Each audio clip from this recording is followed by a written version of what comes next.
Just your thoughts on the game tonight? Yeah, proud of our guys.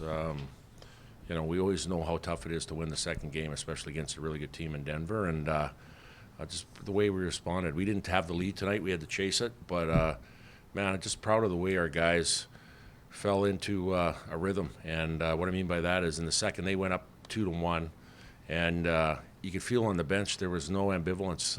Guys were steadfast. They were resilient, and a lot has to come with the leadership. And I keep talking about it. You might be sick and tired of me saying it, but we have leaders on the bench that are saying the right things. They got momentum because they were putting pucks behind us and playing hard in our end of the rink. And guys stepped up on the bench and they said, we got to play hard. We got to play North Dakota style of hockey. The habits and details that we have to get to, we got to get back to that right away. Those are all what coaches say, and we've been preaching that early in the season as coaches. But they're taking it to another level. So I like how this team is forming. They're coming together, and the leadership is taking charge. The power play since Christmas. What do you like? What are you seeing out of it? Well, I see two really good units, and a lot of times teams they load up one unit and they'll keep them on the ice for a minute and 20 minutes and 30, and the other one, and if they don't score, go out for 20, 30, and nothing really much happens. Well, a lot happens with our group because we have two even power play, like a lot of really good players on both units, which results in 2 minutes of being a threat to score. But it's healthy competition because they each want to be on the ice to start a power play. And Carl's done an amazing job of building those two power play units, but also keeping it competitive and keeping it where those guys are hungry to get out there. What did you think when you heard the announcement that it was going to be 5 and you guys were going on the power play? Well, this is it. This is time to put the nail in the coffin. And the guys did a good job. And you know what? They pressed. The first clear, I think Wright came up the ice and he almost broke away for a shorty attempt there, and we ended up getting a stick on it. But our guys did a good job of negating their pressure and finding a way to score not only one but two. And it's huge on a 5-minute major when you got 5 minutes to try to do as much as you can. And sometimes you get one, you lay off the gas a little bit, or the mentality is, well, we got our one. There wasn't that. They wanted to get the next one to make it a 2-goal game, and proud of the way our guys had the attack mentality. What are you seeing from Jackson Kuntz on the power play? A big guy in front of the net that other guys can shoot for corners. When he gets in front of the net, I know he's a big body. He's got a great stick for rebounds, but it makes it tough for goaltenders to see around him.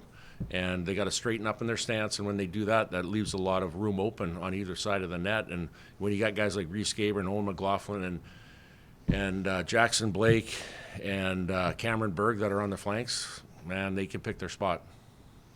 You must have liked his game at 5-on-5 tonight too, bumping them up to the top line in third. So what we do is we reward guys that earn it, and he's been earning it for quite some time this year. It hasn't been an easy career for him at UND, trying to find his way.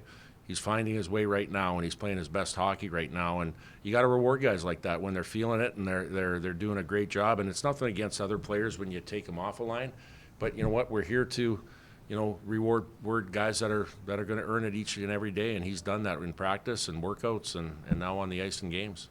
What did you guys do well defensively again tonight?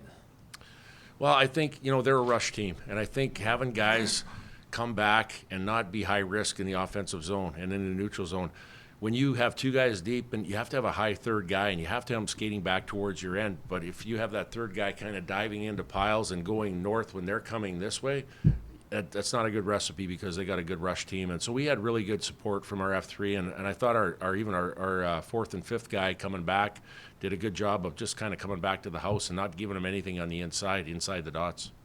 Are there any things that you liked from this weekend that you are for certain want to see carried forward the rest of the season? Any habits in your game? Yeah, I just think just having that attack mentality, that idea of, hey, whether you're up in a game, we want to continue to build our lead, and whether you're down in a game, you're never out of it. And it's one of those things that, each game presents a different scenario, and you got to make the most of it. And I really like how we talk about specialty teams have to take over this time of year as well. Our penalty kill, again, I didn't mention it tonight, but I'll mention it again. Our penalty kill was really good this weekend, albeit they only had a limit. They had 2 last night and 2 tonight opportunities.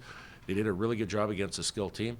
And then our power play took over as far as scoring a ton of goals this weekend to get us both games. So specialty teams is a big deal. And then I think the last thing is guys accepting their roles. And, when you got a guy like Dane Montgomery and Griffin Ness and some of these guys that don't get the accolades, they're pulling the rope just as hard as anybody else, and I think that's a big thing, is continue on with guys that are in a role and doing it to the best of their capabilities. You don't play Denver or St. Cloud the rest of the regular season. How do you carry this momentum into those other games? That's a great question. You got to have a faceless opponent, meaning that it doesn't matter who you play. You have to have the intensity like you're playing these teams, like BU, like Minnesota, like Denver, like St. Cloud. It's got to be that mentality that they're faceless in the fact that it's just another opponent that's in our way, and we want to make sure we clear the way for ourselves here. And as much as X's and O's it was this weekend, I saw a few smiles from you. How fun was this series for you? Well, it is. Anytime you win a game, it's fun and you have smiles. But when you do it against a rival like this, a very good team in Denver, and you win both games, it's absolutely gratifying knowing that you did a good job to prepare during the week and you executed on the weekend. And we'll see them again. At the end of the day, we'll see these good teams at the end. But it's nice to know that we can consistently do it.